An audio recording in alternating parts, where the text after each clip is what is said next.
नमस्कार। मैं अरुण सिंह आपके सामने। आज हम बात करेंगे कि 9th के बाद आईसीएसई बोर्ड में और 10th के बाद सीबीएसई बोर्ड में कैसे हम सेलेक्ट करें कि हमें किस ब्रांच में जाना है। ब्रांच से यहाँ मतलब है आर्ट्स, कॉमर्स और साइंस। क्या सिर्फ मार्क्स के ऊपर हम लोग कह सकते हैं कि अगर 90% है तो इसको साइंटिस्ट बनना चाहिए और 60% है तो इसको आर्ट्स लेना चाहिए? यह एक गलत धारणा है। मैं दोबारा कह दूं, यह एक गलत धारणा है जो समाज के मस्तिष्क में बैठ गई है और इसी के ऊपर हम लोग अपने छात्रों का, अपने बच्चों का भविष्य निर्धारित कर रहे हैं। मैं एक चीज और बता दूं, आज जून 2021 में अगर हम एक बार आर्ट्स या कॉमर्स ले लें तो हम साइंटिस्ट या इंजीनियर नहीं बन सकते। ऐसा मैंने इसलिए कहा है क्योंकि गवर्नमेंट की एजुकेशन पॉलिसी को लेके कुछ चेंजेस हैं जो अभी पिक्चर में नहीं आए हैं पूरी तरीके से। वह कुछ समय लेंगे। कितना समय लेंगे यह भी अभी नहीं पता। तो आज और आने वाले कुछ सालों के लिए हम लोग यह मान के चलते हैं कि अगर आपने आर्ट्स ले लिया तो आप आर्ट्स के स्टूडेंट हैं, कॉमर्स ले लिया तो आप कॉमर्स के स्टूडेंट हैं। गवर्नमेंट ये चेंज क्यों कर रही है, यह भी कहीं ना कहीं मेरे पहले वाले सवाल से जुड़ा हुआ। क्या जुड़ा हुआ है कि मैंने 9वीं या 10वीं कक्षा पास की एक अच्छे नंबरों के साथ, 90% मार्क्स के साथ। तो मुझे पड़ोसियों ने, रिश्तेदारों ने कहा कि बस अब आपका लड़का इंजीनियर बनेगा, या अब मैं इंजीनियर बनूंगा, या मेरा भाई इंजीनियर बनेगा, या साइंटिस्ट बनेगा। उसने उससे पूछा ही नहीं कि आपकी इच्छा क्या है। एक चीज। दूसरी चीज, आपने उसका खुद का इनबिल्ट टैलेंट भी नहीं देखा। मैं ऐसा इसलिए कह रहा हूं कि अगर आपके 90% मार्क्स आ रहे हैं और आप बहुत अच्छे हैं इन राइटिंग समथिंग, आप नॉवेल्स बहुत अच्छी लिखते हैं, आप एसेज बहुत अच्छे लिखते हैं, पोएट्री बहुत अच्छे लिखते हैं, तो आप इंजीनियरिंग करने के बाद भी कविता ही सुनाएंगे क्योंकि आपका जो टैलेंट है वो कविताओं में है। मैं एग्जांपल आपको देता हूं, जैसे कि कुमार विशाल जी क्या बने और कहां जाके पहुंचे। समाज ने उनको किस और भेजा, परंतु प्रतिभा उनको कहां लेके गई। यह बहुत इंपॉर्टेंट पॉइंट है। अगर आपके 60% मार्क्स हैं और आप बहुत अच्छे हैं स्क्रूइंग में, कोई मोटर आपके सामने खराब हो जाता है और आप उसको ठीक कर सकते हैं, तो क्या मैं मन से हार जाऊं कि मैं इंजीनियर नहीं बन सकता? नहीं। कोई भी engineering college, I am not talking about IIT, एक नॉर्मल इंजीनियरिंग कॉलेज आपको परसेंटेज के बेस पे पॉइंट आउट नहीं करता। आईआईटीज ने भी कुछ पिछले वर्षों से ही ऐसा पुटअप किया है। उन्होंने कहा है कि 70% मार्क्स हमें मिनिमम चाहिए। उसका कारण है, उसका कारण है कोचिंग, ना कि स्टूडेंट की प्रतिभा। तो अगर आपके 60% मार्क्स आ रहे हैं and you are good in mathematics and physics, आपको मोटर और इलेक्ट्रिसिटी बहुत अच्छे से पकड़ में आता है, तो आप इंजीनियरिंग के लिए बने हैं।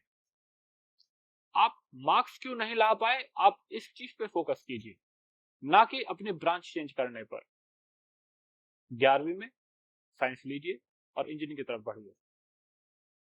अब मान लीजिए मैं 80% मार्क्स लेके आता हूं और मुझे पता है कि मेरा मैनेजमेंट बहुत अच्छा है, I am very good in mathematics, statistics में मेरा बहुत अच्छा हाथ है, वाणिज्य कॉमर्स में बहुत अच्छे से कर पाता हूं।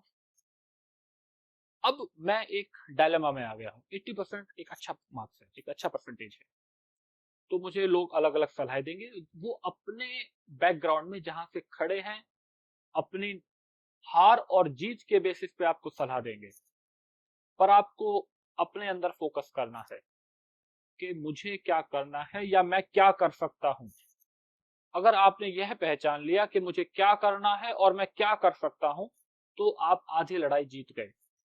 क्योंकि आपको पता है कि आपको 5 माले पे जाना है और आप 1 माले पे हैं, तो आपको 4 माले तक जाने के लिए सीढ़ी बनानी पड़ेगी या लिफ्ट लेंगे, वो आपको ढूंढना है। पर आपको पता है कि आप कहां हैं। जीवन में हम गलती तब करते हैं जब हमें यही नहीं पता होता कि हम कहां हैं। Now coming back to some steps. अगर मुझे कॉमर्स लेना है तो मेरे लिए क्या ऑप्शन है? बात यह है कि अगर मैंने कॉमर्स लिया तो मेरी सैलरी कितनी होगी, मेरा फ्यूचर कैसा होगा। बेसिकली मैं क्या करूंगा, मैं बहुत अच्छा ऑप्शन आपको देता हूं। अगर आपके अच्छे मार्क्स हैं, देखिए अच्छे मार्क्स से भी मैं एक चीज और यहाँ पे क्लियर कर दूं, अच्छे मार्क्स का मतलब मुझे क्या समझ में आता है, इट्स अ पैरामीटर और इंडेक्स ऑफ डिसिप्लिन। आप कितने डिसिप्लिन हैं, सिर्फ इतना ही आपके मार्क्स से पता चलता है। अगर आपके मार्क्स ज्यादा आ रहे हैं तो आप काफी डिसिप्लिन हैं। अनडिसिप्लिन लोगों में ज्यादातर बहुत ज्यादा मार्क्स नहीं देखे गए हैं। तो अगर मेरे 80% मार्क्स हैं और मेरा वाणिज्य बहुत अच्छा है, मेरी कैलकुलेशन बहुत अच्छी है, मुझे मशीनों से प्यार नहीं है, मुझे गणित से प्यार है, यहाँ पे आप अपने आप को सीधा फोकस कीजिए, मैथ और फिजिक्स में डिफरेंस लाइए। अगर आपको मैथ अच्छा लगता और फिजिक्स अच्छा नहीं लगता, अगर आपको कंपाउंड इंटरेस्ट का फॉर्मूला बहुत पसंद है, तो आप कॉमर्स के लिए बने हैं। अगर आपने कॉमर्स ले ली तो अब आपका फ्यूचर कैसे होगा, या आप किस किस लाइन में जा सकते हैं। अगर आपने एक बार कॉमर्स ले ली तो आप 12th कॉमर्स पास निकले बाहर, अब आप सीए की तैयारी कर सकते हैं। सीए का मतलब है चार्टर्ड अकाउंटेंट। जैसे ही आप सीए करते हैं या सीए के लिए मन बनाते हैं, आपके साथ एक शेडो ऑप्शन और ओपन हो जाता है, that is CS, company secretary. दोनों आसपास ही हैं, थोड़ा डीपली जाएंगे तो फर्क है, पर that is a shadow of it, आसपास। क्या रिक्वायरमेंट है इसका, भाई ऐसा कोई कंपनी नहीं है जिसमें सीए या सीएस की जरूरत ना हो। तो आप सोचेंगे जरूर बड़ी कंपनी की बात हो रही है, तो यहाँ पे मैं आपको और क्लियर कर दूं, अगर आप एक परचून की दुकान भी चला रहे हैं और वो अच्छे से चल रही है और आप इनकम टैक्स भर रहे हैं या भरने के कगार पे हैं, तो आपको सीए की जरूरत पड़ेगी। तो अगर आप सीए सोच रहे हैं तो आपकी रिक्वायरमेंट इंडस्ट्री में भी है, और आप घर के बाहर दुकान खोलकर भी बैठ सकते हैं, और एक सीए की फीस एक विजिट की कई हजार रुपए है। सेकंड थिंग, कंपनी में कितना रिक्वायरमेंट है, एक कंपनी एक सीए नहीं भाई, यहाँ पे भी गलती है। एक कंपनी और कई सौ सीए, कई बार तो पूरी की पूरी कंपनी होती है सीए की, क्योंकि आपको हर एम्प्लॉय की सैलरी डिस्कशन जो है उसके ऊपर सीए का साइन होता है। तो एक कंपनी और कई सीए, बड़ी कंपनी तो कई सौ सीए। अगर मैं बात करूं टीसीएस जैसी कंपनी, तो उसके अंदर एक छोटी कंपनी होगी, या वो एक छोटी कंपनी को प्रोजेक्ट देता होगा जो कि कॉमर्स से रिलेटेड सीएस की कंपनी होगी, और उसमें कई हजार भी लोग हो सकते हैं। तो आप ये बिल्कुल ना मानिए एक कंपनी एक CS, CS is a shade of it. उसकी जॉब भी आसपास चलती रहेगी, वहीं पे रोल्स आसपास ही रहते हैं। यू आर सीए और CS, that is something different. तो क्या मैं खाली कॉमर्स करके सीए बन सकता हूं, नहीं। आपने कॉमर्स किया और आपने बीकॉम कर लिया, बीकॉम कहां से किया, ये थोड़ा सा इंपॉर्टेंट है, क्योंकि बीकॉम में आपकी एक अच्छी से फाउंडेशन बननी चाहिए, बीकॉम अच्छा होगा। भाई जब इंजीनियरिंग के लिए इंजीनियरिंग कॉलेज अच्छा होगा, तो बीकॉम के लिए भी अच्छा कॉलेज होगा। खराब कॉलेज से करेंगे तो प्रॉब्लम आएगी। पर आपने एक अच्छे कॉलेज से बीकॉम किया, अभी अच्छा कॉलेज क्या है, मैं बहुत सिंपल आपको बोलता हूँ, Delhi university, just that's.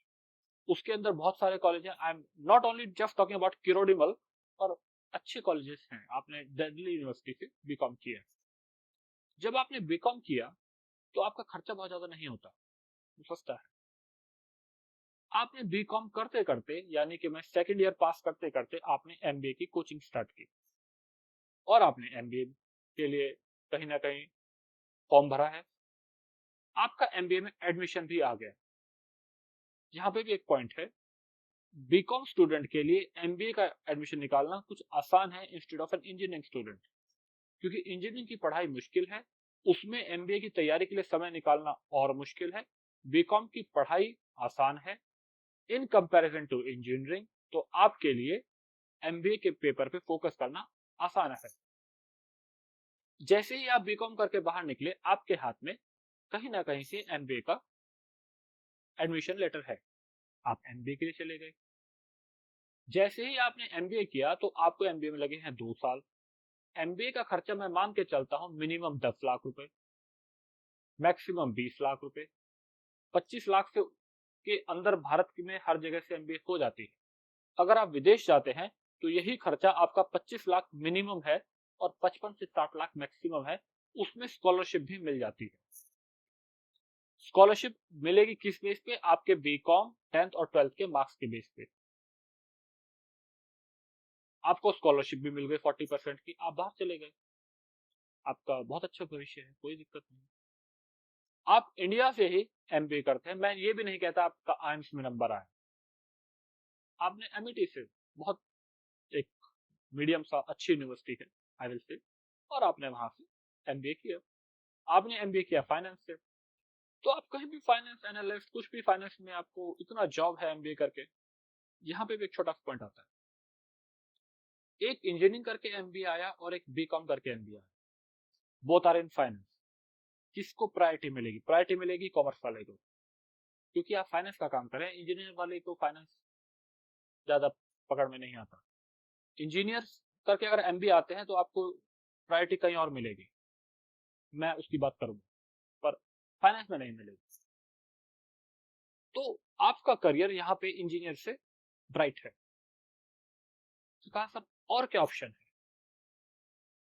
Bank PO का बहुत एग्जाम निकल रहा है। आपने बीकॉम करते करते वो फॉर्म भरा और आपका सिलेक्शन हो गया। आप कहीं पे बैंक पीओ, बैंक क्लर्क चले गए। आपका कॉमर्स से बैकग्राउंड है, आपकी बैंकिंग में अच्छी पकड़ रहनी ही रहनी है। जैसे ही वहां पे आप 1-2 साल हुए तो इंटरनल एग्जाम से आप फिर तरक्की करेंगे, जो कि आपके कलीग्स नहीं कर सकते, क्योंकि ये आपकी फील्ड है। आप अपनी फील्ड में हमेशा ही औरों से बेहतर रहेंगे ही रहेंगे अगर मेहनत करेंगे तो।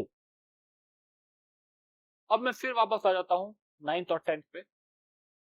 मेरे 90% मार्क्स हैं और मेरे माता पिता का सपना है कि मैं आईएएस अधिकारी बनूं।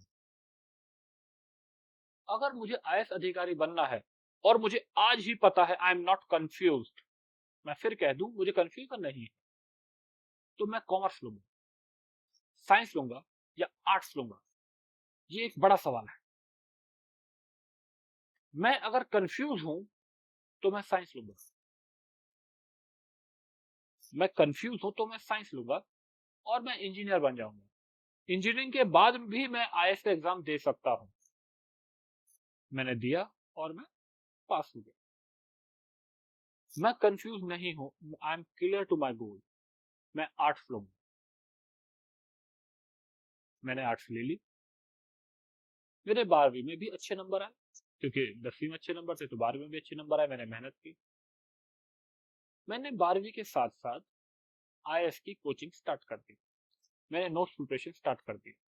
जो लोग आईएएस की तैयारी करते हैं वो लोग इस बात को समझेंगे कि मैंने कहा है कि मैंने नोट्स प्रिपरेशन स्टार्ट किया है। मैंने कोचिंग स्टार्ट कर दी, नोट्स बनाने स्टार्ट कर दी। आईएएस की कोचिंग को नॉर्मली अगर मैं 3 से 5 साल में डिवाइड करूं तो उसमें से 40% आपका टाइम जो है वो नोट्स प्रिपरेशन में ही जाता है। तो वो काम मैंने 11वीं 12वीं से स्टार्ट कर दिया। 12वीं के बाद मैंने बीए किया। मैं फिर कहता हूं कि बीए फिर अच्छे कॉलेज से कीजिए। अगर आप पंजाब में हैं तो पंजाब यूनिवर्सिटी से जाइए, अगर आप आंध्रा में हैं तो आंध्रा यूनिवर्सिटी से जाइए, अच्छी यूनिवर्सिटी से जाइए। उससे आपकी पर्सनैलिटी डेवलप होती है।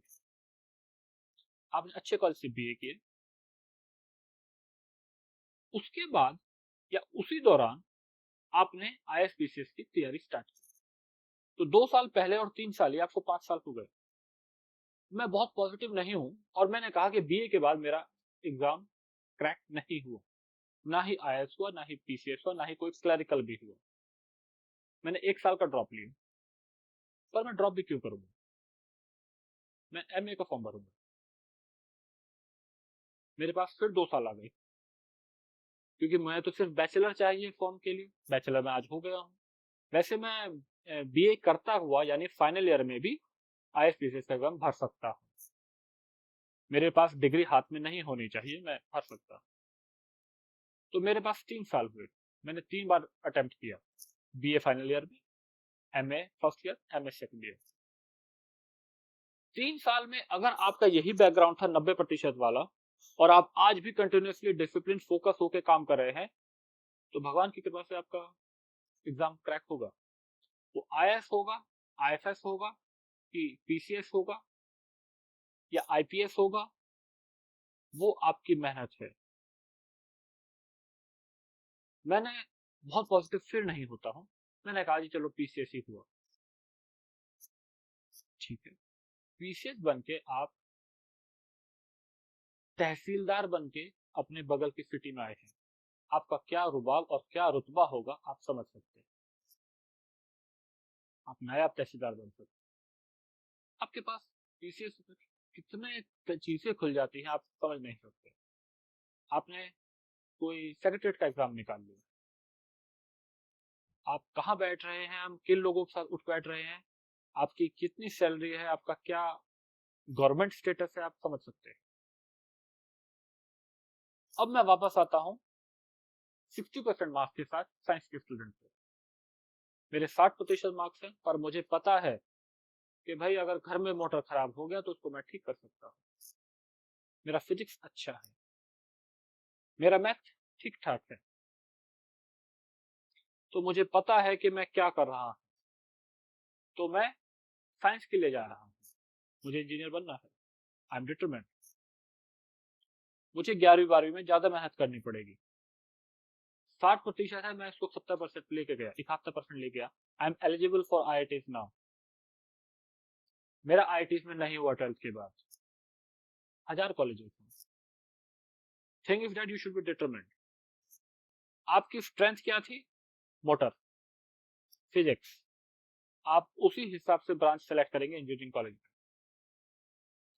और आप एक अच्छा इंजीनियर बन के बाहर निकले। जिस दिन कंपनी प्लेसमेंट के लिए आएगी, वो सिर्फ ये कहती है कि जो भी 60% से ऊपर वाले लोग हैं वो कैंपस सिलेक्शन में बैठ जाए। आप बैठ गए, रिटन एग्जाम हुआ, एप्टीट्यूड, 2 मजदूर इतने काम को 4 दिन में करते हैं, 5 कितने दिन में करेंगे, these are the question. 4 triangle दे दिए, उनमें से कह दिया इसमें से कौन सा अलग है, आपने बता दिया। अंग्रेजी का टेस्ट होगा, नाउन्स वर्ब्स, आपने बता दिया। This is the written exam. आप इंटरव्यू के लिए गए, आप अपना सीवी लेके जाएंगे, वो खोल के नहीं देखते। उनको सिर्फ इतना मतलब है कि उन्होंने एक सीक्वेंस नंबर आपको दिया है, this is your roll number and here you are. वो आपको कहेंगे कि भाई हमारी जो है खेतान मोटर्स की कंपनी है, टाटा मोटर्स की कंपनी है, होंडा की कंपनी है, मुझे ये प्रॉब्लम मोटर में आ गई है, आप सॉल्व कर सकते हैं, नहीं कर सकते।